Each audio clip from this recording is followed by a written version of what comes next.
अस्सलाम वालेकुम। आज हम रिवर्सिबल इंजरी का एक पाथवे डिस्कस करने जा रहे हैं जो है फैटी चेंज। तो फैटी चेंज ये है कि जो सेल्स हैं बॉडी के उनके अंदर एक्सेस एक्यूमुलेशन ऑफ फैट हो जाए, फैट की एक्यूमुलेशन जो है वो एक हद से तजावुज़ कर जाए और वो हमें माइक्रोस्कोप के में जब उनको देखें स्लाइड को तो उसमें हमें वो नज़र भी आए, तो ऐसी सूरत हाल को हम फैटी चेंज कहेंगे। यानी कि excess accumulation of fat within the cell and that is also visible under the microscope. Number one is excess accumulation of fat. Number two is visibility under the microscope. So this phenomena, this process would be called as fatty change. तो इसके causes हैं, hypoxic injury है basically ये, यानी कि injury की वजह से होता है। हाइपोक्सिया है, हाइपोक्सिक इंजरी होगी, O2 लॉस होगी सेल को, सो उसमें फैटी चेंज हो जाती है। और उसके बाद आ जाता है टॉक्सिन की वजह से हो जाता है, और मेटाबॉलिक इंजरी भी इसमें आती है। और ये जो इंजरीज़ हैं ये हो सकती हैं अल्कोहल की वजह से, ओबेसिटी की वजह से, एनोक्सिया, टॉक्सिन्स या प्रोटीन मेलन्यूट्रिशन की वजह से। जो फैटी चेंज है ये सिर्फ उन सेल्स में अकर होता है जिनमें या जो सेल्स या तो डिपेंड हो, जिनका इन्हिसार हो फैट मेटाबॉलिज्म पे, या वो उसमें डायरेक्टली इन्वॉल्व हो। जिन सेल्स का फैट मेटाबॉलिज्म में या तो रोल नहीं है या वो उस पर डिपेंड नहीं करते, तो उनमें फैटी चेंज हमें नहीं देखने को मिलती। सिर्फ उन सेल्स में फैटी चेंज होती है जो कि डायरेक्टली इन्वॉल्व होते हैं फैट मेटाबॉलिज्म में या डिपेंड करते हैं उस पर।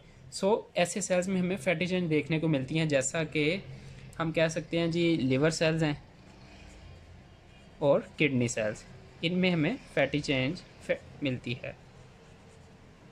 So now comes the lipid vacuole, कि किस तरह जब फैट एक्यूमुलेट होगी तो वो अपना किस तरह उसको एक्सप्रेस करती है, सेल किस तरह एक्सप्रेस करता है। तो सेल्स में लिपिड के वैक्यूल्स बन जाते हैं।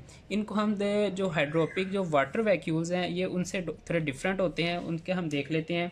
इनकी एक तो बाउंड्रीज जो हैं वो शार्प होती हैं, शार्प बाउंड्रीज होती हैं लिपिड वैक्यूल की। और इनके मुकाबले में जो हमारे पास हाइड्रोपिक वैक्यूल्स होते हैं, वाटर वैक्यूल्स होते हैं, वो ऑर्गेनेल इन शेप होते हैं, वो बिल्कुल ऑर्गेनल्स की तरह के नज़र आते हैं। लेकिन जो लिपिड वैक्यूल हैं उनकी एक तो बाउंड्री शार्प होती हैं और दूसरा वो स्फेरिकल होते हैं। सो इस तरह हम इनको पहचानेंगे। Now comes the types of fatty change. So they may be physiological and pathological. Physiological is fasting in Ramzan के महीने में जब हम रोज़े रखते हैं तो हम हमारे जो ग्लूकोज इनटेक है वो तकरीबन 16 घंटों के लिए वो बिल्कुल ज़ीरो पे आ जाता है, हम कुछ नहीं खाते। तो उसकी वजह से जो हमारा मेटाबॉलिज्म है वो रुक जाता है जो सेल्स का है, और उसके बाद जो हमारे सेल्स हैं उनके अंदर जो फैटी एसेंस है वो उनकी एक्यूमुलेशन स्टार्ट हो जाती है। तो ये फिजियोलॉजिकल फैटी चेंज है। इसके बाद जब जो मुर्गियां अंडे दे रही होती हैं तो उनमें लेयर प्रेशर की वजह से, लेइंग हैंड्स में लेयर प्रेशर की वजह से भी फैटी चेंज होता है। ये भी एक फिजियोलॉजिकल फैटी चेंज की एग्जांपल है। उसके बाद आ जाता है पैथोलॉजिकल फैटी चेंज, जो कि इंजरी की वजह से होता है बेसिकली। उसमें हाइपोक्सिक इंजरी हो सकती है, टॉक्सिक इंजरी हो सकती है, डिफरेंट इंजरीज हैं, या कि एपोप्रोटीन ना मिले सेल को। जो ये प्रोटीन है एपोप्रोटीन, ये बेसिकली सेल से जो अपना फैट होता है उसको बाहर लेके जाती है, सेल को एनर्जी प्रोड्यूस करा के उसको बाहर लेके जाती है। अगर ये नहीं होगी, सेल की एनर्जी कम है तो प्रोटीन प्रोड्यूस नहीं होगी, और जब प्रोटीन प्रोड्यूस नहीं होगी तो सेल से जो फैट है वो बाहर नहीं निकलेगा। So in less energy there is no apoprotein production, ultimately there is pathological fat change, less energy. अब हम एक फिनोमेना देख लेते हैं कि किस तरह जो फ्री फैटी एसिड्स हैं वो हमारे लिवर में जाके उनका, यानी कि उनके साथ बॉडी में किस तरह एक नॉर्मल प्रोसेस है, उनको किस तरह हाइड्रोलाइज होते हैं, किस तरह हम उनको यूज़ करते हैं, किस फॉर्म में वो कन्वर्ट होते हैं। सो हमने फूड ली, फ्री फैटी एसिड वो लिवर में गए फैटी एसिड और अल्फा ग्लिसरॉल प्रोटीन के साथ मिलके। अब एक बहुत इंपॉर्टेंट प्रोसेस आ जाता है जो कि इसमें हम लिवर से देखेंगे। लिवर के हम फूड लेते हैं, फ्री फैटी एसिड हमने इनका इंटेक किया, उसके बाद वो फैटी एसिड में कन्वर्ट हुए और लिवर में जाके वो उन्होंने रिएक्शन किया अपना अल्फा ग्लिसरॉल फॉस्फेट के साथ, ठीक है, और वो कन्वर्ट हो गया ट्राइग्लिसराइड में। और in the presence of apoprotein apoprotein जो है ट्राइग्लिसराइड को लिपोप्रोटीन में कन्वर्ट कर देती है, और लिपोप्रोटीन लिवर से बाहर निकल के ये मेन एनर्जी जो हमारे पास सेल्स हैं ये हैं लिपोप्रोटीन। तो ये लिवर से बाहर निकलती हैं और जहाँ पर एनर्जी की नीड होती है वहाँ जाके हमें हमारी नीड को फुलफ़िल करते हैं। इसके अलावा जो फैटी एसिड है वो एसिटाइल CoA से मिल के साथ ऑक्सीडाइज कीटोन बॉडीज़ भी बनाते हैं, और इनकी कैटाबॉलिज्म होती है जिसके नतीजे में कोलेस्ट्रॉल और फॉस्फोलिपिड मिलने को बन जाता है। और जो कीटोन बॉडीज़ हैं ये हैं एसीटोएसीटेट, एसीटोन और बीटा हाइड्रोक्सी ब्यूटारेट। ये जो हैं मेन सोर्स ऑफ एनर्जी हैं ब्रेन सेल्स के लिए, for brain cells. Adipose tissue जो हमारी बॉडीज़ में होते हैं वो under the influence of lipase, catecholamine, ACTH या TSH से मिलकर वो जो फैट्स होते हैं उनको हाइड्रोलाइज करते हैं, और उनकी जो अमाउंट होती है अल्टीमेटली वो इंक्रीज़ कर जाती है ब्लड में। और इसी तरह ओबेसिटी में है कि ओबेसिटी पे जो फैट मॉलिक्यूल्स हैं वो ओबियसली हमारी बॉडी में बढ़ जाते हैं, और जिसकी वजह से जो कोलेस्ट्रॉल की अमाउंट है वो ब्लड में इंक्रीज़ कर जाती है। और इन स्टारवेशन, जब हम स्टार कर रहे होते हैं तो फैट मॉलिक्यूल्स जो हैं वो मोबिलाइज उनको मोबिलाइज करती है बॉडी, और उनसे एनर्जी प्रोड्यूस होती है।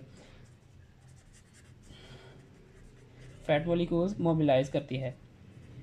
इस तरह तो इन सब जो केसेस हैं इनमें जो फ्री फैटी एसिड है वो ब्लड में इंक्रीज़ कर जाती हैं, और ब्लड से वो लाइपोसाइट में चले जाते हैं। ये एक नॉर्मल प्रोसेस है। लेकिन इन डायबिटीज़ जब इंसुलिन ही होगी, इंसुलिन जो है ब्लड से वो लाइपोसाइट में कन्वर्ट करती है, और डिफरेंट जो हमारी बॉडी फंक्शंस होती हैं उनके लिए जब हमारी नीड होती है तो ये फुलफिल करते हैं लाइपोसाइट्स। ये एनर्जी मॉलिक्यूल्स हैं, बेसिकली एनर्जी सेल्स हैं। तो जब डायबिटीज़ होती है, इंसुलिन नहीं होती, तो ये लाइपोसाइट हैं, ये दोबारा ब्लड में चले जाते हैं, ठीक है। और इस तरह ब्लड में जो फैट की, कोलेस्ट्रॉल की अमाउंट है वो इंक्रीज़ कर जाती है। फैटी चेंज में एक बहुत इंपॉर्टेंट प्रोसेस आ जाता है, वो है मिज़ले पूल का। मिज़ले पूल जो है वो स्फेरिकल इन शेप होते हैं, और fatty acid, salt of fatty acid और फॉस्फोलिपिड सेल से मिलकर बनते हैं। तो हमारी बॉडी में जो फैट होती है वो लिवर के अंदर वो डिज़ोल्व फॉर्म में होती है, मिज़ले पूल में डिज़ोल्व होती है। तो अगर मिज़ले पूल है उसकी जो अमाउंट है, कंसनट्रेशन है, वो डिक्रीज़ कर जाएगी, तो ट्राइग्लिसराइड है वो अल्टीमेटली सेल्स में इंक्रीज़ करेगी, उनके वो ग्लोब्यूल्स बनना स्टार्ट हो जाएंगे। मल्टीपल मेंबर जो हैं वो मिलकर ग्लोब्यूल बनाएंगे। तो जब हम ग्लोब्यूल्स को देखेंगे तो वो फैटी चेंज होगा। इसके डिफरेंट फिनोमिनाज है। मसलन अगर कोलिन की कमी हो जाएगी तो फ्री फैटी एसिड जो है फॉस्फोलिपिड में कन्वर्ट नहीं होंगे, और फॉस्फोलिपिड ही आगे मिज़ले पूल बनाता है। तो अल्टीमेटली इसमें कमी आ जाएगी, और फ्री फैटी एसिड जो है वो ग्लोब्यूल्स बनाकर यानी कि आपस में मिलकर ग्लोब्यूल्स बना लेंगे। और इसी तरह अगर प्रोटीन मेलन्यूट्रिशन है, या टेट्रासाइक्लिन इनटेक और एथनॉल, ये तीनों जो है वो एनर्जी, उसके साथ जो प्रोटीन सिंथेसिस या एनर्जी सिंथेसिस है उसके साथ इंटरफेयर करते हैं। जब एनर्जी सिंथेसिस नहीं होगी, प्रोटीन सिंथेसिस नहीं होगी, एपोप्रोटीन नहीं बनेगी, और अगर एपोप्रोटीन नहीं बनेगी तो मिज़ले पूल में कमी आएगी। इसके कमी आने से जो सेल्स हैं उनके अंदर फ्री फैटी एसिड जो हैं उनकी अमाउंट बनेगी, तो वो आपस में मिलकर ग्लोब्यूल्स बनाएंगे, जिसकी वजह से अल्टीमेटली फैटी चेंज होगा। इसी तरह हाइपोक्सिया, स्मोक, CCl4, ये जो हमने पिछली वीडियो में भी देखा, ये CCl4 का फ्री रेडिकल्स जो बनने का प्रोसेस है, और एक्सपोजर टू रेडिएशंस। इन तमाम केसेस में जो सेल की जो होती है अपना ऑक्सीजन यूजेज वो कम हो जाता है, जिसकी वजह से जब यूजेज कम होगा तो एक्यूमुलेशन ऑफ फैटी एसिड होगी, कन्वर्जन नहीं होगी, फैटी एसिड एक्यूमुलेट कर जाएंगे, आपस में मिलेंगे डिफरेंट मेंबर, ग्लोब्यूल्स बनाएंगे, और अल्टीमेटली फैटी चेंज हमें मिलेगा। और ये सब केसेस अगर नहीं है तो हम ट्रांसपोर्ट डिफेक्ट भी हो सकता है, यानी कि सब कुछ ठीक है सेल्स के अंदर, लेकिन ट्रांसपोर्ट जो एनर्जी बन रही है, जो फैट्स मॉलिक्यूल्स बन रहे हैं, फॉस्फोलिपिड बन रहा है, सब कुछ ठीक है, लेकिन वो बाहर नहीं जा रहा सेल से, सेल के अंदर ही एक्यूमुलेट हो रहा है, तो उसको हम ट्रांसपोर्ट डिफेक्ट कहेंगे कि वो सेल के अंदर ही है, सब कुछ ठीक है लेकिन ट्रांसपोर्ट का डिफेक्ट है। उसमें आ जाता है एथनॉल, और एक और है कि जी हेरेडिटरी लिपिडोसिस। तो लिपोप्रोटीन्स जो हैं वो जो उसको बाहर एक्सपोर्ट नहीं कर पाएंगे। तो these are the main causes, ethanol and hereditary lipidosis, यानी कि डिफेक्टिव जीन्स। लिपोप्रोटीन्स मॉलिक्यूल जो है वो एनर्जी को, जो सेल्स के अंदर जो फैट है उसको एक्सपोर्ट आउट नहीं कर पाएंगे, तो अल्टीमेटली हमें फैटी चेंज देखने को मिलेगा सेल्स में। अब आइडेंटिफिकेशन आ जाती है कि अगर हम फैटी चेंज अगर एक सेल में हो गया, हम उसको किस तरह आइडेंटिफाई कर सकते हैं। तो माइक्रोस्कोपिकली हम पहले देखेंगे। माइक्रोस्कोपिकली ये है जी कि जो वैक्यूल्स हैं, जो फैट वैक्यूल्स, लिपिड वैक्यूल्स बने हुए हैं, वो उनकी क्लियर और शार्प बाउंड्रीज होंगी, जैसे कि आगे बताया गया, क्लियर एंड शार्प बाउंड्रीज। वो क्लियर नज़र आएंगे, वैक्यूज़ क्लियर नज़र आएंगे और उनकी बाउंड्रीज बहुत शार्प होंगी। और इनमें न्यूक्लियस जो है वो एक साइड को पुश किया होगा, क्योंकि जो सेल्स का जो सेल है उसका उसमें सारा तो फैट ग्लोब्यूल आ गया। मसलन ये देखें, एक सेल है और इसमें ये फैट ग्लोब्यूल है, और ये एक न्यूक्लियस को फिर ये फैट ग्लोब्यूल जो है ये एक साइड पे पुश कर देगा। तो न्यूक्लियस जो है वो पुश्ड असाइड है।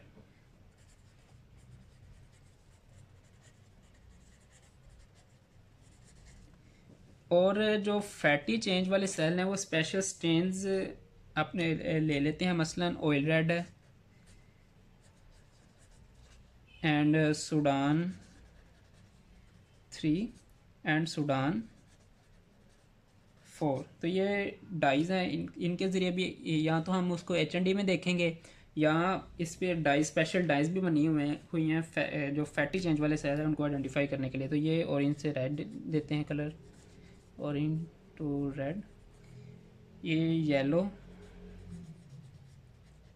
या ऑरेंज, एंड सूडान 4 जो है वो रेड कलर में दिखाता है। तो ये इनको जब हम ये डाइज स्पेशल डाइज यूज़ करेंगे तो इसके लिए है कि हम जो टिश्यू है उसको कट करेंगे, टिश्यू कट करके हम उसको फ्रीज़ कर देंगे और फ्रोज़न टिश्यू पर हम डाई अप्लाई करेंगे और उसके बाद हम उसको देखेंगे। ग्रोसली अगर हम देखना चाहें तो जो ऑर्गन है वो एनलार्ज नज़र आता है, क्योंकि उसमें फैटी चेंज है, एक्यूमुलेशन ऑफ फैट है, तो वो ऑब्वियसली उसका जो साइज़ है वो इंक्रीज़ कर जाएगा। और जो जिन ऑर्गन्स में फैटी चेंज होती है वो बहुत फ्राइएबल होते हैं, वो बहुत जल्दी ब्रेक कर जाते हैं। बहुत फ्रेजाइल ऑर्गन्स होते हैं जिनमें फैटी चेंज हो जाए, और इनके कलर डिफरेंसेस हम देखते हैं, या तो पेल हो जाएगा या येलो हो जाएगा। उसके बाद जब हम उनको काटते हैं ऑर्गन्स को, तो जो कट सरफेस है वो बल्ज आउट, क्योंकि वो सेल्स स्वोलन है, स्वोलन सेल्स की वजह से जो कट सरफेस है वो बल्ज आउट बाहर को उभरी हुई नज़र आती है। और जो जब हम काटेंगे एक जगह से सेल को काटेंगे तो एक तो वो बल्ज आउट सेल नज़र आएंगे, और दूसरा जो उनकी स्किन है उस जगह से वो जो सरफेस है वो ग्रीसी टच होगी। जब उसको छुएंगे तो हमें ग्रीसी वो फील देगी, क्योंकि उसमें फैट है। और जो कैप्सुलेटेड ऑर्गन्स हैं उनका जो कैप्सूल है वो बहुत स्ट्रेच नज़र आता है, उसके ऊपर प्रेशर होता है। और एक और बहुत इम्पोर्टेंट और इनकी जो है वो आइडेंटिफिकेशन वही है कि ये जो ऑर्गन्स हैं जिनमें फैटी चेंज होता है ये पानी में तैरते हैं, फ्लोट करते हैं, depending upon the amount of fat that is accumulated in the organ. कितनी फैट ऑर्गन में एक्यूमुलेट हुई है इसकी बिना पर वो, यानी कि अगर तो ज़्यादा फैट एक्यूमुलेट हुई है तो वो पानी की जो बकेट है अगर हम उसको टेस्ट करना चाहें तो अगर बहुत कम फैट है तो वो जो नीचे बॉटम से थोड़ा सा ऊपर, अगर उससे ज़्यादा तो दरमियान में, और अगर बहुत ज़्यादा फैट एक्यूमुलेशन है तो जो ऑर्गन है वो बिल्कुल ऊपर वाली सतह पर आकर फ्लोट करेगा। सो इसमें हमने फैटी चेंज सीखा और उसके डिफरेंट प्रोसेसेस और आइडेंटिफिकेशंस, माइक्रोस्कोपिक भी और ग्रॉस भी। Thank you so much video को पूरा देखने के लिए। अगर आपको वीडियो पसंद आई काइंडली सब्सक्राइब करें चैनल को और लाइक भी करें वीडियो को। Thank you.